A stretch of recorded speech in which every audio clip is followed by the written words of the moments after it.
2023 தூய்மை நகரத்துல கோயம்புத்தூர் 182வது இடம். எப்படிங்க, என்ன தைரியத்துல இவனுக்கு ஓட்டு கேட்க வர்றாங்க தெரியலீங்க. எனக்கு சத்தியமா தெரியல, என்ன தைரியத்துல நீங்க எல்லாம் களத்துக்கு வர்றீங்க, என்ன தைரியத்தில் நீங்க வர்றீங்க?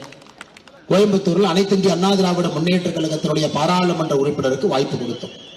2019 கம்யூனிஸ்டினுடைய பாராளுமன்ற உறுப்பினருக்கு வாய்ப்பு கொடுத்தோம். இன்னைக்கு ஒரே ஒரு விஷயத்தை கேட்கிறாங்க, 20 ஆண்டு காலமாக கோயம்புத்தூர் என்றால் கம்யூனிஸ்ட் என்று சொன்னார்கள். எதற்காக 2024 கோயம்புத்தூர்ல கம்யூனிஸ்ட் ஏன் நிக்கலீங்க? எதற்காக கம்யூனிஸ்ட் நண்பர்கள் புறமுதுகு காட்டி தெறிக்கு ஓடினார்கள்? எதுக்கு ஓடினாங்க? காரணம், பிஜேபி நிக்குது, பிஜேபியில இருந்து இந்த வேட்பாளர் நிறுத்தப்படலாம், அதனால என்னை விட்டுருங்க, நான் ஓடிடுறேன் அப்படின்னு என்ன அர்த்தம்? 5 ஆண்டு காலமாக எந்த வேலையும் செய்யாம கோயம்புத்தூர் மக்களை பின்னோக்கி எடுத்து சென்று வளர்ச்சி எல்லாம் தடுத்து பிரச்சாரத்தை பார்த்தாங்க. ஒரு இடத்துல பாத்தீங்கன்னா ஒரு தனியார் வேர் ஹவுஸ் கம்பெனி பப்ளிக் ரோட 10 ஃபீட் எடுத்து காம்பவுண்ட் போட்டு கட்டியிருக்கிறான். நீங்க கார்ல போனீங்கன்னா பப்ளிக் ரோடு தெளிவா 10 ஃபீட் எடுத்தாச்சு, அவன் காம்பவுண்ட் போட்டான். அது ஒரு திமுக காரங்களுக்கு சொந்தமான நிலம். அவங்க ஒரு பெரிய ஒரு இன்டர்நேஷனல் வேர் ஹவுஸ் கம்பெனி கொடுத்துருக்கிறான். நான் நம்ம தலைவர்கிட்ட கேட்டேன்னா எம்பி என்ன பண்ணாரு? ஆனா எம்பி வந்தாரு, 3 மணி நேரம் தர்ணா உட்கார்ந்தாரு, அப்புறம் கூட்டணி தர்மம்னு கிளம்பி போயிட்டார் அப்படின்னு.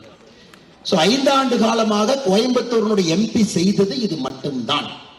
போராட்டம், ஆர்ப்பாட்டம். அவரே 2 மணி நேரம் 3 மணி நேரம் செஞ்சு ஒரு உலகத்தரம் இருக்கக்கூடிய ஒரு மாநகரத்தை, உலகத்துல மையப்புள்ளியாக இருக்கக்கூடிய கோயம்புத்தூரை என்ன பண்ணி வச்சிருக்காங்கன்னு பாருங்க. 15 நாளைக்கு ஒருக்கா குடிக்கிற தண்ணி, 15 நாளைக்கு ஒருக்கா.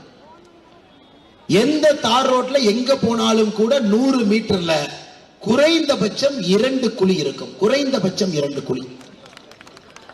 மாநகரத்தை பாத்தீங்கன்னா மரத்தை எல்லாம் வெட்டி எடுத்தாச்சு. 1445 கோடி ரூபாய் மோடி அவர்கள் ஸ்மார்ட் சிட்டிக்கு மட்டுமே கோவை மாநகரம் கொடுத்த பணம். ஆனா சுத்தி பாருங்க, இந்த மாநகரம் ஸ்மார்ட்டா இருக்கான்னு பாருங்க. 2022 தூய்மை நகரத்துல கோயம்புத்தூர் 42வது இடம். 2023 தூய்மை நகரத்துல கோயம்புத்தூர் 182வது இடம். எப்படிங்க, என்ன தைரியத்துல இவனுக்கு ஓட்டு கேட்க வர்றாங்க தெரியலீங்க. எனக்கு சத்தியமா தெரியல, என்ன தைரியத்தில் நீங்க எல்லாம் களத்துக்கு வர்றீங்க, என்ன தைரியத்தில் நீங்க வர்றீங்க? ஒரு விஷயத்தை உருப்படியா செய்யாம குப்பை நகரமாக மாத்தி மக்கள் ஒரு வீட்டிலும் நாம் உருவாக்கக்கூடிய குப்பையில வெறும் 12% மட்டும்தான் கோவை நகரத்துல அந்த குப்பையை வெளியே எடுக்கிறாங்க. 88% குப்பையை டம்ப் பண்றாங்க. யாராவது 2023 தூய்மை நகரத்தினுடைய அறிக்கை எடுத்து படிச்சு ஏன் கோயம்புத்தூர் 182 போச்சு, 140 இடங்கள் கீழே ஏன் போச்சுன்னு நீங்க படிச்சீங்கன்னா அதிலே சொல்லி இருக்கின்றார்கள் 88% குப்பைகளை இவர்கள் சுத்திகரிப்பு செய்வது கிடையாது, டம்ப் பண்ணிட்டு இருக்காங்க. யாரு செய்யுதுங்க? மேயர். மேயர்ல எதுல தெளிவா இருக்கிறாங்க? செந்தில் பாலாஜி கைதானோன்னு மேயரும் மேயருடைய தம்பியும் வீட்டில் இருக்கக்கூடிய டாக்குமெண்ட்ல கொளுத்திட்டு இருந்தாங்க. அவங்க மாட்டிக்கூடாது. இதான் வேலை, இதான் வேலை. கொலுசு கொடுக்கலாம், டப்பா கொடுக்கலாம், இதெல்லாம் ஒரு மேயருக்கு வேலையாக இருந்தால் குடிநீர் பிரச்சனையும் இங்க இருக்கக்கூடிய குப்பை பிரச்சனையும் யாரு பார்ப்பாங்க? 19ஆம் தேதி காலை 7 மணியிலிருந்து வாக்குப்பதிவு ஆரம்பித்து சாயந்தரம் 7 மணி வரைக்கும் வாக்குப்பதிவு நடைபெறும். அடுத்து இருக்கக்கூடிய 2 நாட்களும் கூட மிக மிக முக்கியமான நாட்கள். நாம் செய்திருக்கக்கூடிய வேலை, நாம் கஷ்டப்பட்டிருப்பது, 20 ஆண்டுகளாக கோயம்புத்தூரிலே காத்து கொண்டிருப்பது, எல்லாவற்றுக்கும் மேலாக கோயம்புத்தூர் மக்களுடைய எண்ணம் பாரத பிரதமர் நரேந்திர மோடி ஒரு கைகோர்க்க வேண்டும் என்கின்ற எண்ணம் எல்லாம் அடுத்த 2 நாட்களிலே ஈடேறப் போகிறது. அன்பு சகோதர சகோதரிகளை, ஆனால் பல தடைகளை தாண்டி இங்கே வந்து நின்று கொண்டிருக்கின்றோம். எதுவும் கூட பாரதிய ஜனதா கட்சிக்கு எளிதாக கிடைக்காது. பாரதிய ஜனதா கட்சி அனைத்தையும் போராடித்தான் பெறும். அது பாரதிய ஜனதா கட்சியினுடைய சரித்திரம்.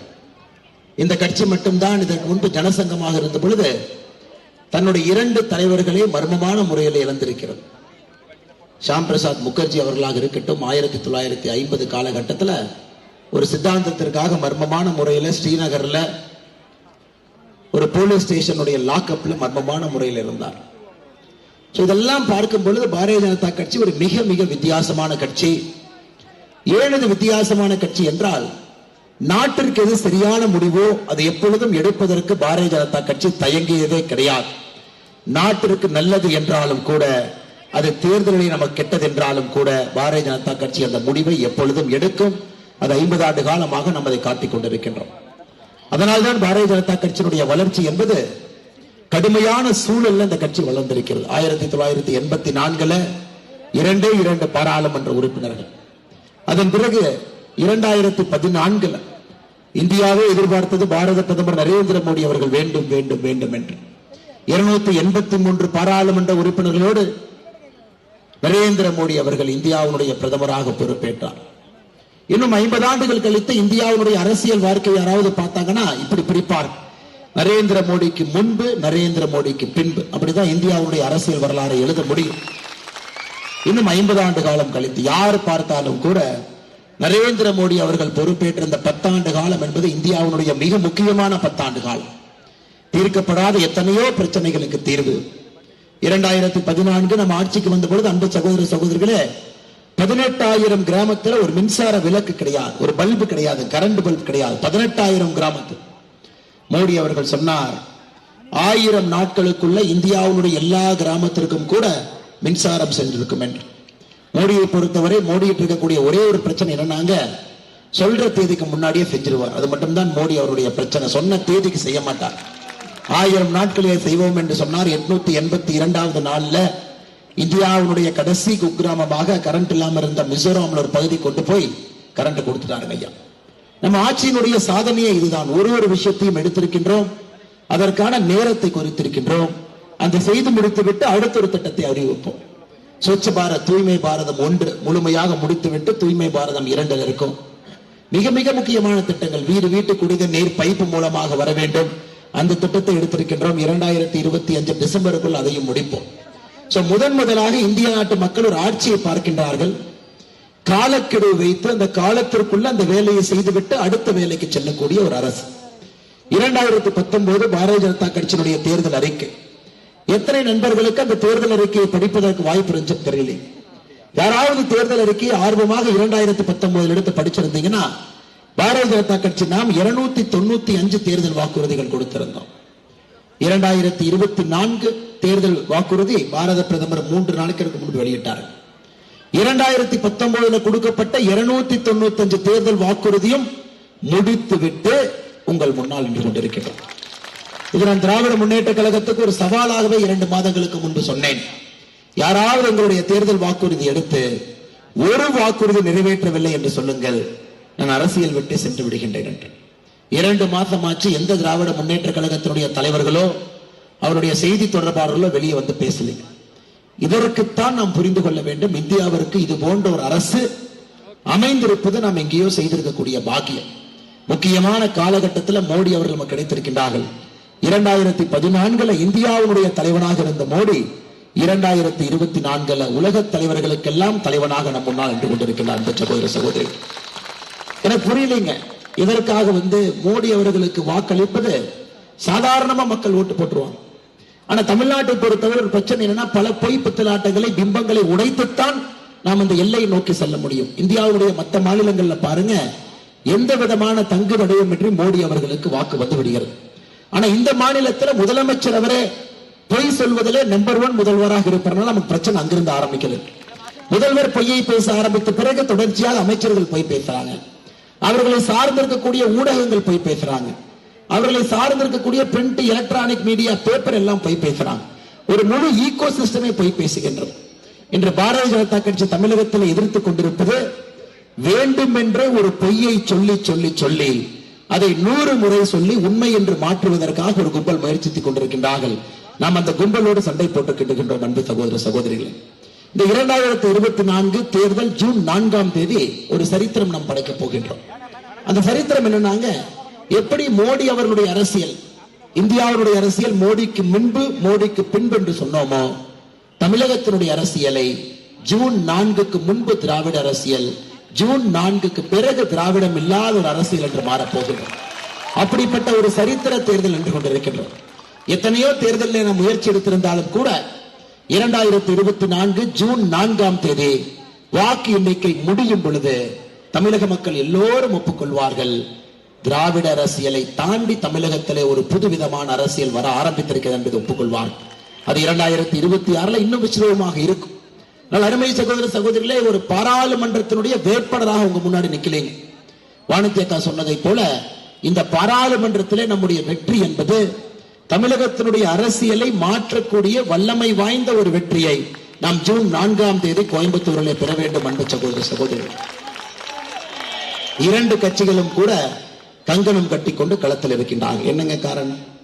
அவர்களுக்கு தெரியும், பாரதிய ஜனதா கட்சி ஒரு முறை உள்ளே வந்துவிட்டால், ஒரு மக்கள் பிரதிநிதி வந்துவிட்டால், கோயம்புத்தூர் தெற்கு தொகுதியில் நமக்கு ஒரு சட்டமன்ற உறுப்பினர் இருப்பது போல தமிழ்நாட்டில் பல பாராளுமன்ற உறுப்பினர்கள் வந்துவிட்டார். மக்கள் பார்ப்பாங்க.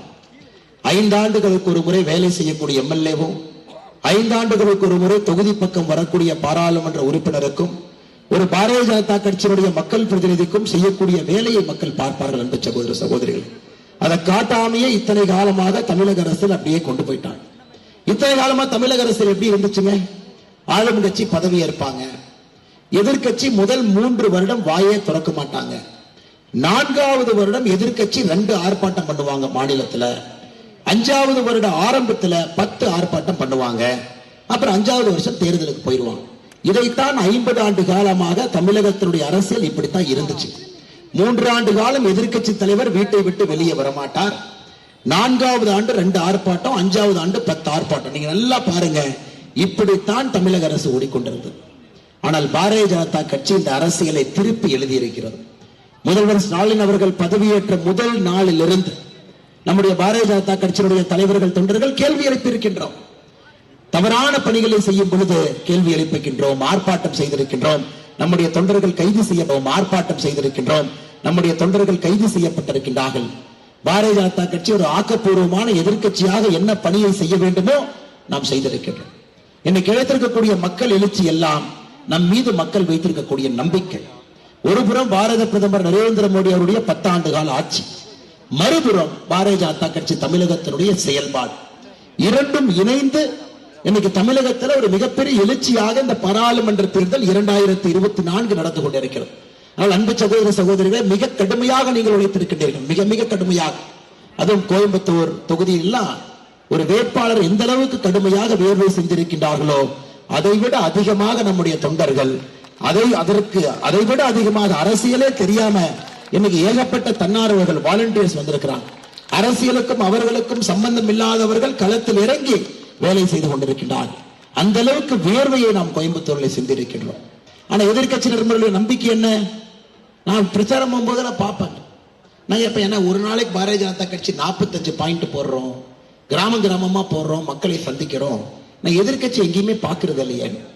அதுக்கு நம்முடைய தலைவர்கள் சொன்னாங்க, அண்ணன் அவங்க 6 பாயிண்ட் தான் போடுவாங்க, காலையில் 6 பாயிண்ட் 6 இடத்துல மக்களை பார்த்துருவாங்க, சாயந்தரம் 6 இடத்துல மக்களை பார்த்துருவாங்க. அவர்களுடைய வேலை ஆரம்பிப்பதே தேர்தலுக்கு 2 நாள் முன்பு. ஏன்னா அப்பதான் கரண்ட் ஆஃப் பண்ண முடியும், கரண்ட் ஆஃப் பண்ணாதான் 500 ரூபாய் பணம் கொடுக்க முடியும். இதையும் இந்த முறையை நாம் உடைத்தாக வேண்டும். அன்பு சகோதர சகோதரிகளை, அதாவது உழைப்பே இல்லாம தேர்தலுக்கு 2 நாட்களுக்கு முன்பு. இன்னைக்கு கோயம்புத்தூர்ல கோயிங் ரேட் என்னங்கய்யா? இந்த நகைக்கடையில தினமும் போய் பார்ப்போம், இன்னைக்கு தங்கத்தினுடைய விலை என்ன அப்படின்னு. ஊருக்கு போகும்போது சொல்லுவாங்க, அண்ணே எங்க ஊர் விலை 1000 ரூபானே, பக்கத்து ஊர்ல 250 தான் கொடுத்துருக்காங்க, இந்த கட்சி 500, ஆனா அந்த ஊர்ல மட்டும் 750 கொடுத்திருக்காங்க.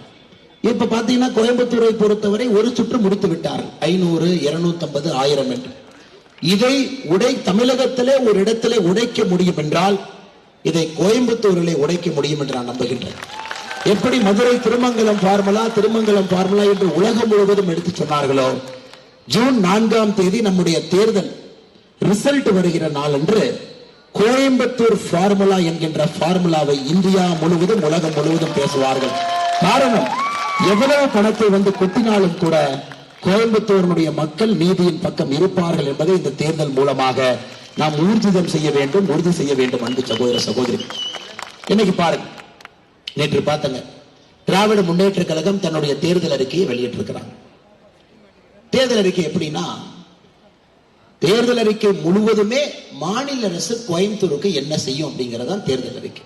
பாராளுமன்ற தேர்தலில் பாராளுமன்றத்தினுடைய வேட்பாளர் ஒருத்தர் நின்று இருக்காரு, தொழில்துறை அமைச்சர் டிஆர்பி ராஜா தேர்தல் அறிக்கையை வெளியிடுறாங்க. 100% தேர்தல் அறிக்கையில் இருக்கக்கூடிய ஒரு பாயிண்டும் கூட மாநில அரசு கோயம்புத்தூருக்கு என்ன செய்யும். இதனால் தான் நாங்கள் தொடர்ந்து சொல்லிக் கொண்டிருக்கின்றோம், நானோ வானத்தேக்கா அவர்களும் இங்க இருக்கக்கூடிய தலைவர்களும் சொல்லிக் கொண்டிருக்கின்றோம், மாற்றாந்தாய் மனப்பக்குவத்தோடு தான் கோயம்புத்தூரை திராவிட முன்னேற்ற கழகம் பார்த்துக் கொள்கிறது. திராவிட முன்னேற்ற கழகம் ஆட்சிக்கு வந்த உடனே கோயம்புத்தூர்ல மட்டுமே தமிழகத்துல கொரோனா தடுப்பூசிக்கான பிரச்சனை இந்த ஒரே ஒரு ஊர்ல மட்டும்தாங்க இருந்துச்சு. அதையெல்லாம் சண்டை போட்டு ஆர்ப்பாட்டம் செய்த பிறகு முதலமைச்சரே ஓடி வந்தார். அப்படியெல்லாம் இல்ல, நாங்க எல்லா பகுதியும் சமமாகத்தான் பார்க்கிறோம், அது ஏதோ குளறுபடி நடந்திருக்கும், நாங்கள் செய்கின்றோம், எல்லா பகுதிக்கும் நாங்கள் கொரோனா தடுப்பூசி கொடுப்போம். அப்ப ஆரம்பிச்சு இன்னைக்கு வரைக்கும் நீங்க உன்னிப்பா பாத்தீங்கன்னா கோயம்புத்தூரை பொறுத்தவரை தமிழகத்தினுடைய அரசு பட்ஜெட்ல ஒண்ணுமே இருக்கா. நம்முடைய மரியாதைக்குரிய சட்டமன்ற உறுப்பினர் வானதி சீனிவாசன் அவர்கள் சட்டமன்றத்தில் 3 கேள்வி எழுப்பினார். கோயம்புத்தூர்னு 3 இடத்துல பட்ஜெட்ல சொல்லியிருக்கிறீங்க, ஆனா 3 இடத்திலும் கூட நிதி ஒதுக்கவில்லை. நிதி ஒதுக்காம கோயம்புத்தூருக்கு எப்படி திட்டம் வரும் என்று. ஆனால் அருமை சகோதர சகோதரிகளை நாம் சரியாக புரிந்து கொள்ள வேண்டும். 33 மாத காலமாக வேலை செய்யாத முதலமைச்சர், 33 மாத காலமாக வேலை செய்யாத அமைச்சர்கள், எம்எல்ஏக்கள், ஆனா இன்னைக்கு கோயம்புத்தூர்ல திமுக எம்பிக்கு ஓட்டு போட்டா மாநில அரசு வேலை செய்யும் என்று சொல்லுகின்றார். இதை விட ஒரு பெரிய ஜோக் எங்கேயாச்சும் நீங்க பார்த்திருக்கிறீங்களா?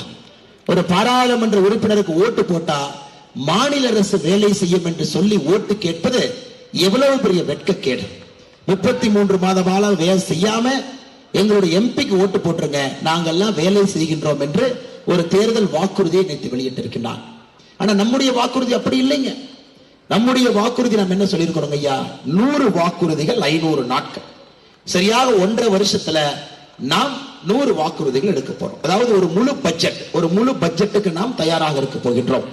நிறைய விஷயங்கள் பட்ஜெட்ல வரணும். அது ஒரு முழு பட்ஜெட்டை கணக்கு வைத்து நாம் சொல்லி இருக்கின்றோம்.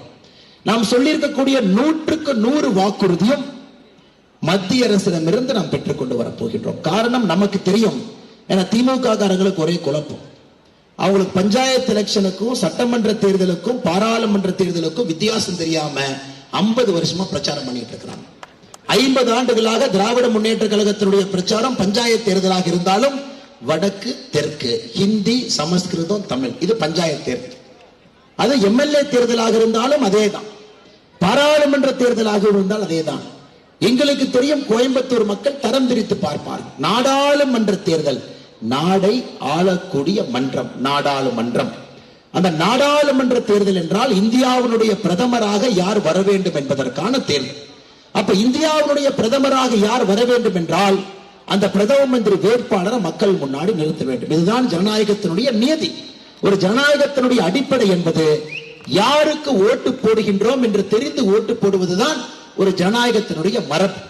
ஆனா திராவிட முன்னேற்ற கழகம் இன்னைக்கு பிரச்சாரம் இன்னும் 30 நிமிஷத்துல முடிய போகுது. இன்னும் இந்தி கூட்டணியின் சார்பாக பிரதம மந்திரி வேட்பாளராக யார் இருக்க போகின்றார்கள் என்று இதுவரை சொல்லு. 2004 தேர்தல் இதே போல நடந்துச்சுங்க. 20 ஆண்டுகளுக்கு முன்பு இதே போல தேர்தல் வாக்குப்பதிவு முடிஞ்சிச்சு, தேர்தலுடைய ரிசல்ட் வந்துச்சு, எண்ணிக்கை முடிஞ்சது. அதன் பிறகு 1 நாள் ஆச்சு, 2 நாள் ஆச்சு. நம்ம கேட்டோம், அண்ணன் யாருங்க பிரதமர், பொறுத்திருங்க சொல்றோம். 5வது நாள் கேட்டோம், நான் சோனியா காந்திக்கு பிரதமர் பண்றீங்களா, பொறுத்திருங்க சொல்றோம். 8வது நாள் ஆச்சு, 9வது நாள் ஆச்சு, 10வது நாள் சொன்னாங்க இவரு தாங்க பிரதமர். இந்த காலா படத்துல ரஜினி சார் சொல்லுவார், குமார் இவன் யாரு அப்படிங்கிற மாதிரி. நாம் எல்லாரும் முதல்ல என்ன கேட்டோம்னா, அண்ணே தப்பா நினைச்சுக்காதீங்க, பிரதம மந்திரி நிறுத்துறீங்க, கொஞ்சம் யாருன்னு சொன்னா எனக்கு நல்லா இருக்கும் அப்படின்னு. இவர் தான் மன்மோகன் சிங் அப்படிங்க. அப்படிங்களா, ரொம்ப சந்தோஷம். திரும்பவும் கேட்கிறவங்க யாருங்க அப்படின்னு கேட்டோம். இல்ல ஒரு ரிசர்வ் பேங்க்ல எல்லாம் இருந்தாரு, ஒரு பெரிய பொருளாதார மேதை அப்படின்னு. சரி அப்படிங்களா, யாருங்க முடிவு பண்ணாங்க? நாங்க 10 பேர் முடிவு பண்ணோம். இந்த 10 பேர் யாருங்க? நான் கலைஞர் கருணாநிதி நான் முடிவு பண்ணேன், மம்தா பானர்ஜி நான் முடிவு பண்ணேன், ஃபரூக் அப்துல்லா நான் முடிவு பண்ணேன், சரத்பவார் நான் முடிவு பண்ணேன், காங்கிரஸ் சோனியா காந்தி நான் முடிவு பண்ணேன். அருமை சகோதர சகோதரிகளே, உலக வரலாற்றுல அரசியல் சரித்திரத்துல நான் மன்மோகன் சிங் அவர்களை பற்றி எந்த விதத்திலும் தவறாகவோ குறைவாகவோ நான் பேசலீங்க. உலக அரசியல் வரலாற்றுல நீங்கள் பட்டியலிட்டு ஒரு மாபெரும் பிழை ஒரு ஜனநாயகத்திலே நடத்தியிருக்கின்றார்கள் என்றால் 2004 மக்களால் தேர்ந்தெடுக்கப்படாத, லோக்சபாவில் இல்லாத, 10 ஆண்டு காலம் மேல் சபையில் ராஜ்யசபாவில் இருந்த மன்மோகன் சிங் அவர்களை பிரதமராக இந்த நாட்டிலே வைத்திருந்தது உலக அரசியல் வரலாற்றில் நடந்த பிழைகள்ல முதல் 5 பட்டியல் ஒன்றாக இருக்கும். ஏன்னா அக்கௌண்டபிலிட்டி இல்லை ஐயா. அரசியல்ல மிக முக்கியமானது அக்கௌண்டபிலிட்டி. மக்களுக்கும் அரசியல்வாதிக்கும் அந்த எண்ணம் இருக்கு. தவறு செய்தால் மக்கள் கேள்வி கேட்கணும். அரசியல்வாதி மக்களுக்காக வேலை செய்யும். மன்மோகன் சிங் அவர்களை எப்ப கொண்டு வந்து அந்த ஆட்சி கட்டளை அமர்த்தினார்களோ அதன் பிறகு ஒரு கட்சியும் கொள்ளையடிக்க ஆரம்பிச்சாங்க. எவ்வளவு கொள்ளையடிச்சாங்க? 12 லட்சம் கோடி ரூபாய். 12 லட்சம் கோடி ரூபாய் ஐக்கிய முற்போக்கு கூட்டணியினுடைய 2004 14 வரை 12 லட்சம் கோடி ரூபாய் கொள்ளையடிச்சாங்க. இன்றைக்கு நாம் புரிந்து கொள்ள வேண்டும், இந்தியா பலகாலமாக எதிர்பார்த்தது ஒரு வலிமையான பிரதமர் எங்களுக்கு வேண்டும். வலிமையா இருக்கணும். அமெரிக்காக்காரன் கை முட்டாடி நிக்க கூடாது. ஐரோப்பிய நாடுகளுக்கு முன்னாடி கை கட்டி நிக்க கூடாது. சைனாக்காரனை பார்த்து பயந்து கூடாது. பாகிஸ்தான்காரங்கிட்ட புறமுதுக காட்டிக்கிட்டு டிராக் டு டிப்ளமசின்னு பின்னாடி ரூம சாத்திட்டு பேசக்கூடாது. இந்திய மக்கள் எதிர்பார்த்தது ஒரு ஆளுமை அந்த நாற்காலியிலே அமர வேண்டும் என்று எதிர்பார்த்து இன்னைக்கு நாம நம்முடைய பாரத பிரதமர் நரேந்திர மோடி அவரை அந்த நாற்காலியில் அமர்த்தி இருக்கின்றோம். ஆனால் அருமை சகோதர சகோதரிகளே, மறுபடியும் அந்த சரித்திர பிழையை நாம் செய்யக்கூடாது என்பதற்காகத்தான் இந்த குட்டி கதையை உங்கள்கிட்ட சொல்றேன். எதற்காக இதை நான் சொல்லுகின்றேன் என்றால், வயநாடு கேரளால ராகுல் காந்தி அவர்கள் போட்டியிடுகின்றார். ராகுல் காந்தி எதிர்த்து யாரு போட்டியிடுறாங்கன்னா கம்யூனிஸ்ட் வேட்பாளர். ராகுல் காந்தி எதிர்த்து பாரதிய ஜனதா கட்சியுடைய வேட்பாளரும் போட்டியிடுறாங்க. மூன்று முனை போட்டி. ஆனா அதே ராகுல் காந்தி தமிழ்நாட்டு பார்டருக்குள்ள வந்தா கம்யூனிஸ்ட் கட்சியோட கூட்டணி. இதே ராகுல் காந்தி வெஸ்ட் பெங்காலுக்கு போனா மம்தா பானர்ஜியும் இவரும் எதிரெதிரே நிற்பார். ஆனா இதே மம்தா பானர்ஜி டெல்லிக்கு போனா மம்தா பானர்ஜியும் ராகுல் காந்தியும் நண்பர்கள். எப்படி இவர்களால் இந்த நாட்டை ஆள முடியும்? நீங்க சொல்லுங்க, எப்படி இவர்களால் ஆள முடியும்?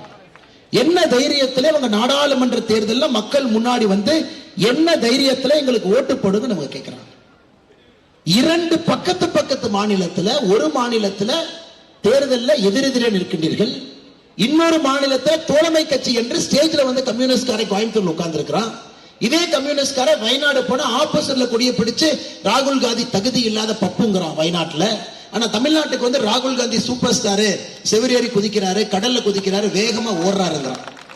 இதையெல்லாம் பார்க்கின்ற நம்மை முட்டாள் என்று நினைக்கின்றார்கள் இந்திய கூட்டணி மக்கள். இதெல்லாம் பார்த்துக்கிட்டு அவங்க பாட்டுக்கு ஓட்டு போடுவாங்க.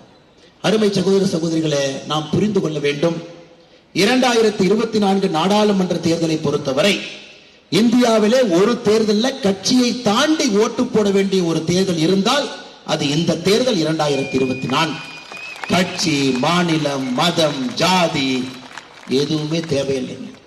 இந்த தேர்தலில் மோடியை பார்த்து ஓட்டு போடுவது மட்டும்தான் நம்முடைய ஜனநாயக கடமை என்பது என்னுடைய தாழ்மையான வேண்டுகோள். காரணம், மோடிக்கு எதிராக யாரும் இல்லை. மோடிக்கு நிகர் மோடி மட்டும்தான். கண்ணு கெட்டிய தூரம் வரை மோடிக்கு எதிராக நீங்கள் யாரையும் வேட்பாளராக நிறுத்த முடியாது.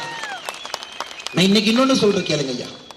ஏப்ரல் 19 முதல் கட்ட தேர்தல், ஏப்ரல் 26 இரண்டாம் கட்ட தேர்தல், ஏப்ரல் 26க்கு பிறகு இன்னும் 5 கட்ட தேர்தல் இருக்கிறது. ஜூன் 1ஆம் தேதி வரை. இரண்டாம் கட்ட தேர்தலுக்கு பிறகு இந்தி கூட்டணிய இந்தியாவில் களத்துல வேலை செய்யற இடத்துல நீங்க பார்க்க மாட்டீங்க, இருக்க மாட்டாங்க. அவர்களுக்கு தெரியும் எங்கேயும் வேலை இல்லை. அதன் பிறகு இந்தி கூட்டணி என்பதே இருக்குமா என்பதே எனக்கு சந்தேகம். அருமை சகோதர சகோதரிகளே, அந்த சரித்திர தவறை கோயம்புத்தூர் மக்கள் செய்யக்கூடாது என்பது எங்களுடைய வேண்டுகோள். 2014 மோடி அவர்கள் வந்த பொழுது கோயம்புத்தூரில் அனைத்து இந்திய அண்ணா திராவிட முன்னேற்ற கழகத்தினுடைய பாராளுமன்ற உறுப்பினருக்கு வாய்ப்பு கொடுத்தோம். 2019 கம்யூனிஸ்டினுடைய பாராளுமன்ற உறுப்பினருக்கு வாய்ப்பு கொடுத்தோம். இன்னைக்கு ஒரே ஒரு விஷயத்தை கேட்கிறாங்க, 20 ஆண்டு காலமாக கோயம்புத்தூர் என்றால் கம்யூனிஸ்ட் என்று சொன்னார்கள். எதற்காக 2024 கோயம்புத்தூர்ல கம்யூனிஸ்ட் ஏன் நிக்கலீங்க? எதற்காக கம்யூனிஸ்ட் நண்பர்கள் புறமுதுகு காட்டி தெறிக்க ஓடினார்கள்? எதுக்கு ஓடினாங்க? காரணம், பிஜேபி நிக்குது, பிஜேபியில இருந்து இந்த வேட்பாளர் நிறுத்தப்படலாம், அதனால என்னை விட்டுருங்க, நான் ஓடிடுறேன் அப்படின்னு என்ன அர்த்தம்? 5 ஆண்டு காலமாக எந்த வேலையும் செய்யாம கோயம்புத்தூர் மக்களை பின்னோக்கி எடுத்து சென்று வளர்ச்சி எல்லாம் தடுத்து பிரச்சாரத்தை பார்த்தங்க. ஒரு இடத்துல பாத்தீங்கன்னா ஒரு தனியார் வேர் ஹவுஸ் கம்பெனி பப்ளிக் ரோட 10 ஃபீட் எடுத்து காம்பவுண்ட் போட்டு கட்டியிருக்கிறான். நீங்க கார்ல போனீங்கன்னா பப்ளிக் ரோடு தெளிவா 10 ஃபீட் எடுத்தாச்சு, அவன் காம்பவுண்ட் வால் போட்டான். அது ஒரு திமுக காரங்களுக்கு சொந்தமான நிலம். அவங்க ஒரு பெரிய ஒரு இன்டர்நேஷனல் வேர் ஹவுஸ் கம்பெனி கொடுத்துருக்குறான். நான் நம்ம தலைவர்கிட்ட கேட்டேன்னா எம்பி என்ன பண்ணாரு? ஆனா எம்பி வந்தாரு, 3 மணி நேரம் தர்ணா உட்கார்ந்தாரு, அப்புறம் கூட்டணி தர்மம்னு கிளம்பி போயிட்டாரு. அப்படி 5 ஆண்டு காலமாக கோயம்புத்தூரினுடைய எம்பி செய்தது இது மட்டும்தான். போராட்டம், ஆர்ப்பாட்டம். அவரே 2 மணி நேரம் 3 மணி நேரம் செஞ்சு ஒரு உலகத்தரம் இருக்கக்கூடிய ஒரு மாநகரத்தை, உலகத்துல மையப்புள்ளியாக இருக்கக்கூடிய கோயம்புத்தூரை என்ன பண்ணி வச்சிருக்காங்கன்னு பாருங்க. 15 நாளைக்கு ஒருக்கா குடிக்கிற தண்ணி, 15 நாளைக்கு ஒருக்கா.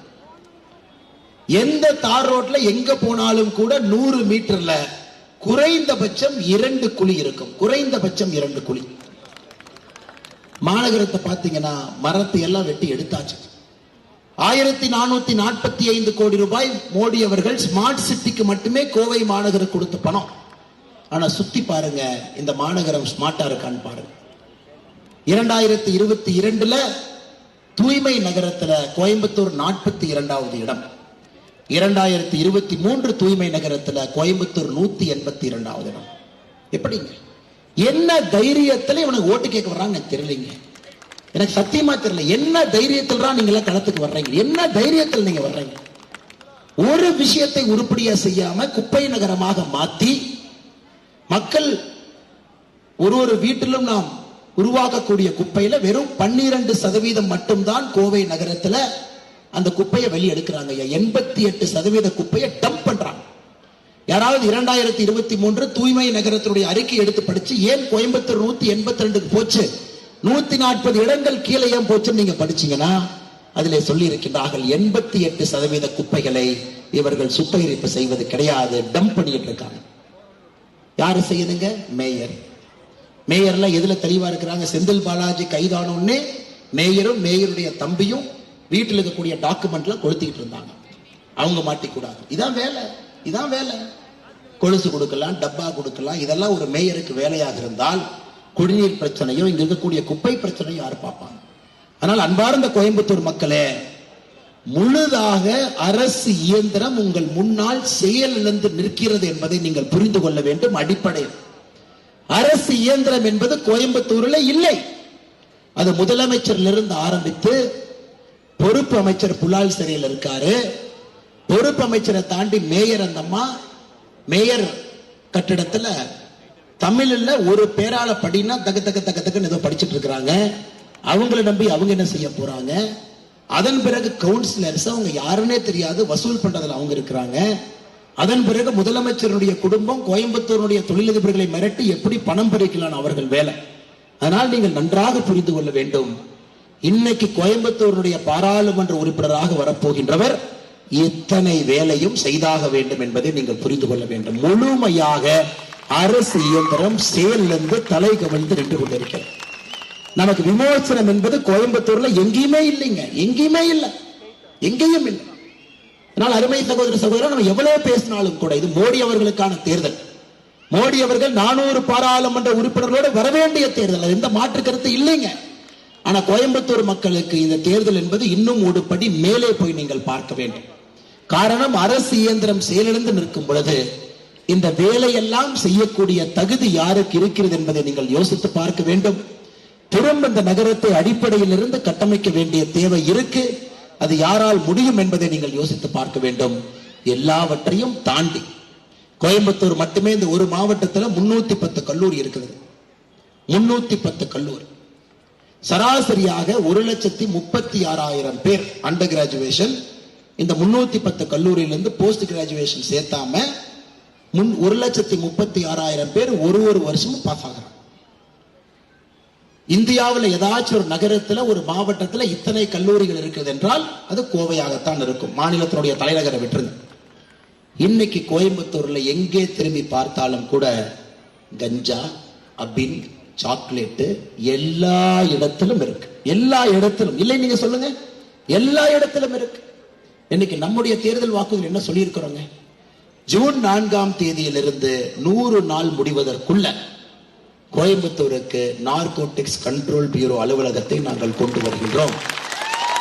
மத்திய அரசினுடைய போதை தடுப்பு பிரிவு கோயம்புத்தூரில் உருவாக்கின்றோம். இது மாநில தலைநகரை தாண்டி இதுவரை சென்றது கிடையாது. ஆனால் கோயம்புத்தூருக்கு வர வேண்டிய கட்டாயமும் அவசியம் இருக்கு. நாங்க இப்படி யோசிச்சுட்டு இருக்கோம். கோயம்புத்தூருக்கு நேஷனல் இன்வெஸ்டிகேஷன் ஏஜென்சி கொண்டு வர்றோம், NIA. உடனே ஒரு எதிர்கட்சி நண்பர் சொல்றாரு, அண்ணாமலை மதக்கலவரம் பண்றாரு. நேஷனல் இன்வெஸ்டிகேஷன் ஏஜென்சி கோயம்புத்தூர் வருவதற்கும் மத கலவரத்திற்கும் என்ன சம்பந்தங்க? ஒரு தீவிரவாதி போய் குண்டு வைக்கிறான். எந்த தீவிரவாதியும் கூட எத்தனை இந்துக்கள் உள்ள இருப்பாங்க, எத்தனை கிறிஸ்தவர்கள் இருப்பாங்க, எத்தனை இஸ்லாமியர்கள் இருப்பாங்கன்னு பார்த்து அவன் குண்டு வைக்கிறது இல்லை. அவனுக்கு மனிதனுடைய உயிரை, ரத்தத்தை குடிக்க வேண்டும். கோயம்புத்தூரை பொறுத்தவரை 1998 பிப்ரவரி 14 கோரமான வெடிகுண்டு விபத்து. உண்மையை சொல்ல வேண்டும் என்றால் 26 ஆண்டுகள் கழிந்தும் இன்னும் கோயம்புத்தூர் மீளவில்லை என்பதுதான் உண்மை. அன்னைக்கு கோயம்புத்தூர் பொருளாதாரத்திலே பின்னோக்கி செல்ல ஆரம்பித்த கோயம்புத்தூர் இன்னும் இயல்பு நிலைக்கு வரவில்லை என்பதுதான் உண்மை. 2022 தீபாவளிக்கு ஒரு நாளைக்கு முன்னாடி ஒரு மிகப்பெரிய ஆபத்திலிருந்து கோயம்புத்தூர் தப்பித்தது. கோட்டை ஈஸ்வரனுடைய முழு அனுகிரகத்துல அந்த தீவிரவாத வெடிகுண்டு தாக்குதல், தீவிரவாதி செத்து போனா மக்களுக்கு இது ஆகல, ஆண்டவனுடைய அருள். முதலமைச்சர் அவர்கள் அன்னையிலிருந்து இன்னைக்கு வரைக்கும் என்ன சொல்றாருன்னா, இது சிலிண்டர் விபத்து. என்ஐஏ 3 சார்ஜ் ஷீட் போட்டு 23 பேர்த்த கைது பண்ணி தமிழகத்துல 130 இடத்துல ரைடு பண்ணி அந்த ISIS மாடியூல முழுவதுமாக களை தடுத்து இன்னைக்கும் முதலமைச்சர் சொல்றாரு இது சிலிண்டர் வெடி விபத்துங்கிறாங்க. இவர்களை நம்பி கோயம்புத்தூர் மக்களை எப்படி ஒப்படைக்கலாம் நீங்க சொல்லுங்க. நான் கேட்கறது நியாயமான கேள்வியா நீங்க சொல்லுங்க. ஒரு முதலமைச்சர் மனதார இது ஒரு தீவிரவாத தாக்குதல், நாங்கள் ஏற்றுக்கொள்ளுகின்றோம், தோற்றுவிட்டோம், அடுத்த முறை கடுமையாக உழைக்கின்றோம், இன்னொரு தவறு நடக்காமல் பார்த்துக் கொள்கின்றோம் என்று முதலமைச்சர் சொன்னால் அந்த பதவிக்கு அழகு. அந்த முதலமைச்சர் இன்னைக்கு வரைக்கும் இது சிலிண்டர் தாக்குதுங்கிறாங்க. அடுத்த தாக்குதல் எப்பொழுது நடக்கும் எனக்கு தெரியாது. இப்பதான் பெங்களூர்ல ராமேஸ்வரன் கஃபே பிளாஸ்ட் ஒன்று நடந்து முடிந்திருக்கிறது. இந்தியாவை பொறுத்தவரை உலகத்தில் இருக்கக்கூடிய பல மனிதர்களுக்கு இது அச்சுறுத்தலாக நாடாக மாறி இருக்கிறது. காரணம் நம்முடைய பொருளாதார வளர்ச்சி. அப்படி இருக்கும் பொழுது கோயம்புத்தூரை பாதுகாப்பது எங்களுடைய முதல் கடமையாக ஒரு மக்கள் பிரதிநிதிக்கு இருக்க வேண்டும். மறுபடியும் இன்னொரு கோரமான குண்டு விபத்து நடந்தால் அது எல்லோரையும் கூட மனதளவிலே பாதிக்கும். அன்னைக்கே செஞ்சிருக்கணும், அன்னைக்கே என்ஐஏவை கொண்டு வந்திருக்கணும், அன்னைக்கே பிஜேபியினுடைய பாராளுமன்ற உறுப்பினருக்கு ஒரு வாய்ப்பு கொடுத்திருக்க வேண்டும் என்று. ஆனால் அருமை சகோதர சகோதரிகளே, கோயம்புத்தூருக்கு என்ஐஏ வருவதும் உறுதி. ஏன்னா சென்னைக்கு ஒரே ஒரு என்ஐஏ போலீஸ் ஸ்டேஷன் இருக்கு. கோயம்புத்தூர்ல என்ஐஏ போலீஸ் ஸ்டேஷனை ஓபன் பண்ணி இங்கே அதிகாரிகளை கொண்டு வந்து அமர்த்தி நுண்ணறிவு பிரிவை ரெடி பண்ணி யாரெல்லாம் தேசத்திற்கு எதிராக சதி செய்கின்றார்களோ அவர்களை நாம் பிடித்து உள்ளே போட வேண்டும். அது ஒரு மனிதனுடைய கடமை.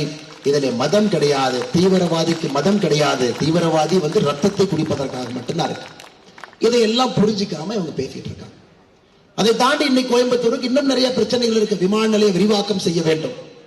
இன்னைக்கு நம்முடைய கோயம்புத்தூருடைய railway station, central railway station, இன்னைக்கு பாத்தீங்கன்னா நியூ டெல்லி ரயில்வே ஸ்டேஷனோ வாரணாசியோ உலக தரம் வாய்ந்த ரயில் நிலையங்களாக மாறி இருக்கு.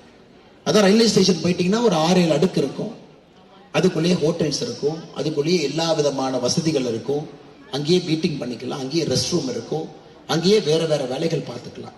ஆனால் நாங்கள் உறுதியாக இருக்கின்றோம், கோயம்புத்தூருடைய ரயில்வே நிலத்தை உலக தரம் வாய்ந்த ரயில்வே நிலையமாக மாற்ற வேண்டும். வெர்டிகலாக எல்லா ஃபெசிலிட்டி இருக்கணும். நம்ம ஊருக்கு அது தேவை என்று நினைக்கின்றோம். இவ்வளவு நான் சொல்றேன். இதை பாரதிய ஜனதா கட்சியினுடைய பாராளுமன்ற உறுப்பினரை தவிர யாரால் நிறைவேற்ற முடியும் என்று நீங்கள் சொல்லுங்கள். 2 எம்பிக்கு வாய்ப்பு கொடுத்தோம். 2 பேரே சொல்ற அதே பதில தான் 3வது ஒரு எம்பி வந்தாருன்னா அவரு சொல்லுவாரு, நான் என்னங்க பண்றது, மோடிக்கு ஓட்டு போட்டாங்க, மோடி வந்துட்டாரு, நான் சும்மா டைம் பாஸ்க்கு 5 வருஷம் ஓட்டிட்டேன், அதுக்கப்புறம் என்னை மாத்தி இன்னொருத்தருக்கு சீட்டு கொடுக்க போறாங்க, அதனால என்னை நம்பி வராதுங்க. இதுதான் பாரதிய ஜனதா கட்சியை தவிர யார் பாராளுமன்ற உறுப்பினராக வந்தால் தினமும் சொல்லக்கூடிய பதிலாக இருக்கும். இதே பாரதிய ஜனதா கட்சியினுடைய பாராளுமன்ற உறுப்பினர் வந்தால் நீங்க கேள்வி கேட்பீங்க, அண்ணே உங்க கட்சி ஆட்சியில் இருக்கு, ஏன் செய்ய முடியல, இதை நீங்க செய்யணும், தேர்தல் வாக்குறுதி கொடுத்திருக்கிறீங்க, ஏன் வேகமா பண்ண. அதனால் அன்பார்ந்த சகோதர சகோதரிகளே, நீங்கள் எங்களை கேள்வி கேட்க வேண்டும் என்று இங்கே நின்று கொண்டிருக்கின்றோம். நாங்கள் உங்களுக்கு பதில் சொல்ல வேண்டும் என்று இங்கே நின்று கொண்டிருக்கின்றோம். நாங்கள் கொடுத்திருக்கக்கூடிய வாக்குறுதி 500 நாட்கள் 100 வாக்குறுதி என்று சொல்லுகின்றோம். அதற்கு நாங்க 100% அக்கௌண்டபிள். சொல்லி இருக்கக்கூடிய விஷயத்திற்கும் சொல்லி இருக்கக்கூடிய நாளுக்கும் நாங்கள் முழு பொறுப்பேற்றுக் கொள்கின்றோம். அன்பு சகோதர சகோதரிகள், இது ஒரு புதிய அரசியல். இது ஒரு புதிய அரசியல். உங்கள் முன்னால் இருக்கக்கூடிய வேட்பாளர் புதிய அரசியலாக உங்க முன்னாடி வைக்கிறாங்க. அக்கௌண்டபிலிட்டி. எங்களை கேள்வி கேளுங்க, நாங்க பதில் சொல்றோம். இந்த நகரத்தினுடைய தரத்தை உயர்த்தி கொடுக்கின்றோம். நாம இங்க பேசிட்டு இருக்கோம். உதயநிதி ஸ்டாலின் இதே நேரத்தில் இன்னொரு இடத்துல பேசிட்டு இருக்கார். உதயநிதி ஸ்டாலின் என்ன பேசுவாருன்னு சொல்லுங்க. வடக்கு தெற்கு, இது நடக்கல அது நடக்கல, இந்திய திணிக்கிறாங்க, அதெல்லாம் கேட்டுட்டு யாராச்சும் ஒரு மக்கள் கேட்கணும், இதுக்கும் எம்பி எலெக்ஷனுக்கு என்னென்ன சம்பந்தம், அல்லது இதுக்கும் வரப்போகின்ற பாராளுமன்ற உறுப்பினருக்கும் என்னென்ன சம்பந்தம் கேட்பாங்க. அதனால் அருமை சகோதர சகோதரிகள், நாம் தெளிவாக இருக்க வேண்டும். நடப்பது நாடாளுமன்ற தேர்தல். பிரதமராக யார் வர வேண்டும் என்பதற்கான தேர்தல். அது இந்திய மக்கள் முடிவு செய்து விட்டார்கள். நரேந்திர மோடி அவர்கள் மட்டும்தான் பிரதமராக வரப்போகிறார் என்பது முடிவு செய்துட்டாங்க. அது காலத்தால் எழுதப்பட்ட வரலாறு, அது விதி. காலம் நமக்கு வைத்திருக்கக்கூடிய விதி. மோடி அவர்கள் தான் வருவார்கள், அவர் தான் வந்து உட்கார போறாங்க. 400, 410, 423, 440 நமக்கு தெரியாது. ஒரு மாநிலத்தில் 2 சீட் இங்க வரும், 3 சீட் அங்க வரும். ஆனால் உறுதியாக நம்முடைய தேசிய ஜனநாயக கூட்டணி 400 எம்பிக்களை தாண்டுவது முற்றிலும் உறுதி. அது எந்த மாற்று கருத்து இல்லை. அதனால் கோயம்புத்தூர் மக்களுக்கு என்னுடைய அன்பார்ந்த வேண்டுகோள், மோடி அவர்கள் 400 பாராளுமன்ற உறுப்பினர்களோடு அமரும் பொழுது எப்படி மோடி அவர்களை பயன்படுத்தி கோயம்புத்தூருடைய வளர்ச்சிக்கு அதை நாம் உபயோகப்படுத்த வேண்டும் என்று நாம் யோசித்தால் நாம் அறிவாளிகள். அதை நாம் எல்லாம் யோசிப்போம். நிச்சயமாக பாரதிய ஜனதா கட்சிக்கு தாமரைக்கு ஒரு பெரிய வாய்ப்பு கொடுப்போம். இன்னைக்கு பாத்தீங்கன்னா எல்லாம் சொல்லுவாங்க, Coimbatore is a prestige battle. DMK, ADMK, BJP, டிஎம்கேல இருந்து இவ்வளவு பணம் கொடுக்குறாங்க, ஏடிஎம்கே இவ்வளவு பணம் கொடுக்குறாங்க. எங்களுக்கு அதை பற்றி கொஞ்சம் கூட கவலை இல்லை. காரணம், எங்களுக்கு தெரியும் கோயம்புத்தூரிலே பதிவாகக்கூடிய வாக்குகள்ல இந்த முறை தேசிய ஜனநாயக கூட்டணி 60% வாக்குகள் வாங்கும். நான் சொல்றதை நீங்க குறிச்சு வச்சுக்கீங்க. ஜூன் 4ஆம் தேதி நம்ம பார்ப்போம். 60% வாக்குகள் பாரதிய ஜனதா கட்சி தேசிய ஜனநாயக கூட்டணி வாங்கும். ஏன்? காரணம், நாம் பிரச்சனைக்கு தீர்வு கொடுப்பதற்காக நின்று கொண்டிருக்கின்றோம். மற்ற 2 கட்சிகளும் பிரச்சனையை உருவாக்குவதற்காக நின்று கொண்டிருக்கின்றார்கள். நல்லா புரிஞ்சுக்கணும். பாரதிய ஜனதா கட்சி தேசிய ஜனநாயக கூட்டணியினுடைய வேட்பாளராக உங்கள் வீட்டு பிள்ளை அன்பு தம்பி அண்ணாமலை இங்கே பிரச்சனைக்கு தீர்வாக நின்று கொண்டிருக்கின்றார். மிச்ச 2 கட்சிகளும் கூட பிரச்சனையை உருவாக்குவதற்காக நின்று கொண்டிருக்கின்றார்கள். அதுதாங்க அடிப்படையில் வித்தியாசம். முதல் நாள் நான் சொன்னேன், வேட்பாளர் பெயரை சொல்ல மாட்டேன். இதுவரை வேட்பாளர் பெயர் நான் சொல்லுங்க. என்னுடைய பிரச்சாரத்தில் எங்கேயும் கூட 2, 3, 4 சுயேட்சை வேட்பாளர் யாரு பேர் நான் சொல்லுங்க.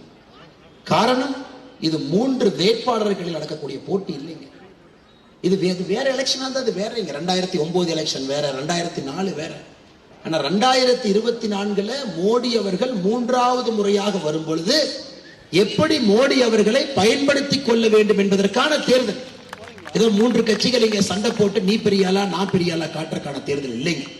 ஆனால் அன்பார்ந்த கோயம்புத்தூர் வாக்காளர் பெருமக்களே, நீங்கள் எல்லாம் நிச்சயமாக நல்ல முடிவெடுப்பீர்கள் எனக்கு தெரியும். இன்னைக்கு டிஆர்பி ராஜா இங்கேயே வந்து உட்கார்ந்துருக்காரு. டிஆர்பி ராஜாவுடைய பேச்சு கேட்டீங்கன்னா ஒரு தரம் தாழ்ந்த பேச்சு. தயாநிதி மாறன் வந்து யாரோ போய் கேட்கிறாங்க, அண்ணாமலை இப்படி சொல்றாரு, அதை பத்தி உங்க கருத்து என்ன அப்படின்னு. அதை தயாநிதி மாறன் அவர்களை பத்தி தெரியும். உடனே டென்ஷன் ஆயிடுவார். அண்ணாமலையா ஜோக்கர் அப்படின்னு. டிஆர்பி ராஜா போய் கேட்கிறாங்க, அண்ணாமலை அதை பத்தி சொல்றாரு. அண்ணாமலையா, அந்த ஆடை வந்து ஜூன் 4ஆம் தேதி நாங்க பிரியாணி போட்டுருவோம். சோ அருமை நண்பர்களே, இதுதான் திமுகவினுடைய வழக்கு மொழி. அவங்க பேசுறது இப்படித்தான். பாரத பிரதமர் அவர்கள் மேட்டுப்பாளையத்தில் அவர்களாகவே இதுக்கு பதில் சொன்னார். எனக்கு அது பெரிய ஆச்சரியம். ஏன்னா பாரத பிரதமர் அவர்கள் தயாநிதி மாறனுக்கெல்லாம் பதில் சொல்லணுமா அப்படிங்கிறது என்னுடைய எண்ணம். தயாநிதி மாறன் போன்ற ஒரு தரம் தாழ்ந்த 3ஆம் தரம் அப்பாவனுடைய பெயர் மாறன் என்பதை மட்டும் வைத்துக் கொண்டு பேசக்கூடியவர். ஆனா பிரதமர் பார்த்தீங்கன்னா நம்ம கட்சியினுடைய ஒரு தொண்டன் கடுமையாக பணியாற்றுகின்றான் என்கின்ற அடிப்படையில் அவர் பதில் சொல்லியிருந்தார். அதுக்கு பதில் சொல்ல போறதில்லை. ஜூன் 4ஆம் தேதி என்ன நடக்கும் என்பது உங்களுக்கும் தெரியும், எனக்கும் தெரியும். கோயம்புத்தூரினுடைய பாரதிய ஜனதா கட்சி தேசிய ஜனநாயக கூட்டணியினுடைய வெற்றி என்பது எப்படி மோடி அவர்கள் 400 எம்பிக்களோடு அமர்வார்களோ அதுவும் காலத்தால் எழுதப்பட்ட ஒரு விதி. இங்கே பாரதிய ஜனதா கட்சியும் தேசிய ஜனநாயக கூட்டணியும் வெற்றி பெற வேண்டும் என்பது காலத்தால் எழுதப்பட்ட ஒரு விதி. அதனால்தான் எல்லா அன்பு மக்களும் கூட செல்லுகின்ற இடத்திலெல்லாம் அன்பு பாராட்டுகின்றார்கள், நம்மோடு நிற்கின்றார்கள், மாற்றத்தை கொடுக்க வேண்டும் என்று விரும்புகின்றார்கள். எல்லோரும் சொல்றாங்க, அண்ணா இந்த முறை கட்சியை பார்த்து ஓட்டு போடுறதில்ல, ஓட்டு போடும் போது என்னுடைய குழந்தையை நினைத்துக் கொண்டு ஓட்டு போடுறோம். காலேஜுக்கு போற பசங்க பொண்ணுங்க இருப்பாங்க, எனக்கு என்சிபி வேணும், எங்க ஊர்ல இன்னொரு தீவிரவாத தாக்குதல் நடத்தக்கூடாது, என்னையே வேணும், தொழில்துறையில் இருக்கிற பிரச்சனைக்கெல்லாம் தீர்வு வேண்டும். நொய்யல் தாயை மறுபடியும் அந்த ஆத்துல தண்ணி வந்து என்னுடைய வாழ்நாள்ல பார்க்கணும். அது பாரதிய ஜனதா கட்சியால் மட்டும்தான் முடியும். அதை தாண்டி உள்கட்டமைப்பை மேம்படுத்த வேண்டும் என்றால் அதுவும் பாரதிய ஜனதா கட்சியா மட்டும்தான் செய்ய முடியும். அதை தாண்டி விமான நிலையம் விரிவாக்கமாக இருக்கட்டும், கோயம்புத்தூருக்கு வரக்கூடிய புதிய திட்டங்களாக இருக்கட்டும், அது பாரதிய ஜனதா கட்சியினுடைய காலத்தில் வந்தால் மட்டும்தான் உண்டு. இல்லை என்றால் அது வராது என்பது எனக்கு தெரியும். எப்பவுமே சொல்லுவாங்க, கோயம்புத்தூரை பொறுத்தவரை அட்வான்ஸ் ஆக சிந்திக்கக்கூடிய மக்கள். எப்படி மோடி அவர்கள் 25 ஆண்டு என்று சிந்திக்கின்றார்களோ அதே போல என்னுடைய அன்பான வேண்டுகோள், கோயம்புத்தூர் மக்களும் 25 ஆண்டு என்று சிந்திக்க வேண்டும். 25 ஆண்டு கழித்து 2047 வரும் பொழுது இந்தியாவுடைய முதன்மை நகரமாக இது இருக்க வேண்டும். இந்தியாவுடைய முதன்மை நகரமா நம்ம சிந்தனை அப்படி இருக்கணும்.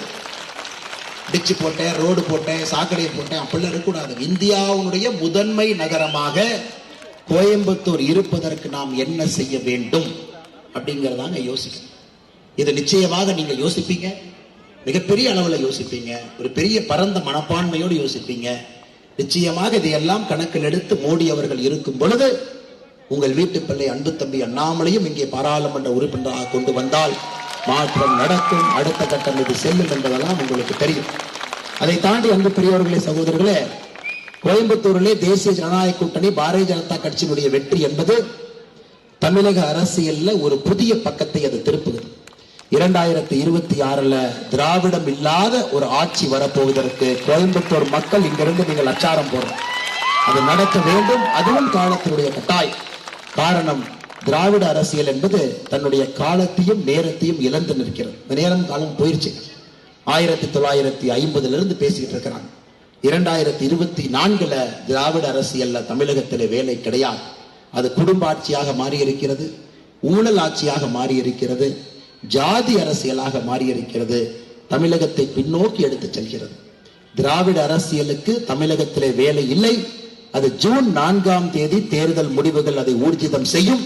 தமிழக அரசியல்ல திராவிடம் இல்லாத ஒரு அரசியலை நோக்கி ஒரு புது பக்கத்தை நாம் எழுதுவோம். அதிலே முதல் பக்கமாக கோயம்புத்தூர் மக்களுடைய குரல் இருக்க வேண்டும் என்பது எங்களுடைய அன்பான வேண்டுகோள். உங்களுக்காக கடுமையாக உழைத்திருக்கின்றோம், கடுமையாக உழைக்க போகின்றோம். எங்களை முழுமையாக உங்களுக்காக அர்ப்பணித்திருக்கின்றோம். அதில் எந்த மாற்று கருத்தும் இல்லை. நீங்கள் நிச்சயமாக எங்களோடு நிற்பீர்கள் என்று எங்களுக்கு தெரியும். ஜாதியை தாண்டி, மதத்தை தாண்டி, கட்சியை தாண்டி, உங்களுடைய வேறு வேறு அடையாளத்தை தாண்டி மோடி அவர்களோடு நீங்கள் நிற்க வேண்டும். காரணம், மோடி நம்மோடு 10 ஆண்டு காலமாக நின்றிருக்கின்றார். எந்தவித எதிர்பார்ப்பும் இல்லாமல் மோடி நம்மோடு நின்றிருக்கின்றார். எதையும் எதிர்பார்க்க நம்மோடு நின்றிருக்கார். தமிழ்நாட்டு மக்களுக்கு என்ன வேண்டும், கோயம்புத்தூர் மக்களுக்கு என்ன வேண்டும் என்பதை முழுமையாக நம்மோடு நின்றிருக்கின்றார். அதனால் இந்த நேரத்தில் நம் மோடி அவர்களோடு நிற்க வேண்டும் என்று சொல்லி அற்புதமான ஒரு தேர்தல் பரப்புரை நடந்து முடிந்திருக்கிறது. மிக கடுமையான தேர்தல் பரப்புரை. என்னுடைய தேர்தல் வேட்புமனு ரிஜெக்ட் பண்ணப்பட்டிருக்குது. 2வது வேட்புமனு ஏற்கப்பட்டிருக்கு. எந்த வேட்பாளரும் இந்தியாவில் 4 FIR தேர்தல் நேரத்தில் போட்டு நான் பார்த்ததில்லை. என் மேல் 4 FIR பதிவு செய்யப்பட்டிருக்கிறது. அதையெல்லாம் தாண்டி உங்கள் முன்னால் நின்று கொண்டிருக்கின்றேன். காரணம், மாற்றம் என்ற தமிழகத்திலே ஒரு வார்த்தையை சொன்னால் அதற்கான விலை அதிகமாக கொடுக்க வேண்டும் என்பது உங்களுக்கும் தெரியும், எனக்கும் தெரியும். அந்த மாற்றத்திற்கான விலையை கொடுப்பதற்கு நாங்கள் தயாராக இருக்கின்றோம்.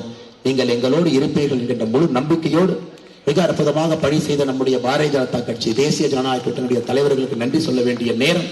மிக கடுமையாக நம்மோடு உழைத்த எல்லா தேசிய ஜனநாயக கூட்டணியுடைய அன்பு தலைவர்கள் நம்மோடு நின்று கொண்டிருக்கின்றார்கள். தமிழ் மாநில காங்கிரசினுடைய தலைவர் அண்ணன் வாசன் உட்பட அவருடைய தொண்டர்கள் நின்று கொண்டிருக்கின்றார்கள். IJK கட்சி அக்கா லீமா மார்டின் அவர்கள் நின்று கொண்டிருக்கின்றார்கள்.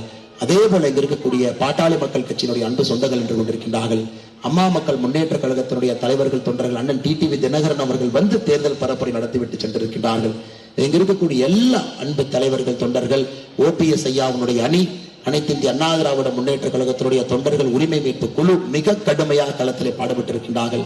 அவருடைய எல்லா தலைவர்களுக்கும் தொண்டர்களுக்கும் இந்த நேரத்தில் நன்றி சொல்லி, எல்லாவற்றையும் தாண்டி அரசியல் என்றால் எங்களுக்கு வேண்டாம், நாங்கள் அரசியல் பக்கம் வரமாட்டோம், அது சாக்கடை என்று சொன்ன பொதுமக்கள் கிட்டத்தட்ட 31,000 பேர் களத்திலே நமக்காக வேலை செய்திருக்கிறார்கள்.